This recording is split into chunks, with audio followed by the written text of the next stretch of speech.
முதல்வருடைய ஜாதகத்தை விட ம் துணை முதல் ஜாதகம் இந்த நேரத்தில் சாதகமாக இருக்கு. ம் 100%, 100%. எப்படின்னா அவர் ரிஷப ராசி. ம் ரிஷபத்துக்கு வந்து 11ஆம் சனி வந்துட்டார்.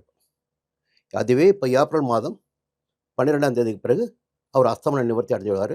தேர்தல் காலம் சூடு பிடிக்கும். அந்த நேரத்தில் கதாநாயகனாக உதயநிதி இருப்பார். ம் பார்த்தீங்களா? 2ஆம் இடத்தில் குரு. ம் எப்போ அது வந்து 2ஆம் இடத்துல குரு 10ஆம் இடத்தை வந்து குரு பார்ப்பார். ம் பதவியை கொடுக்கின்ற 10ஆம் இடத்தை குரு பார்ப்பார். பார்க்கின்ற போது அங்கே ராகு, செவ்வாய் எல்லாருக்கும் சூரியன் இருக்காங்களா? அப்போ வந்து முதல்வர் ஜாதகத்தை விட 100% இந்த நேரத்தில் ம் துணை முதல் சாதகமாக இருக்கிறது.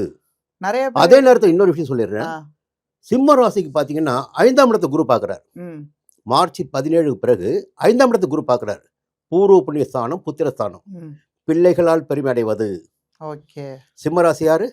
முதல்வர். முதல்வர். கடந்த தேர்தலின் போதே துணை முதல் ஜாதகம் தான் இவரை பதவி கொண்டு வச்சு பேசியிருந்தாங்க. ம் இந்த தேர்தல் கதாநாயகன் யாரும் பார்த்தீங்கன்னா துணை முதல்வர் மட்டும்தான்.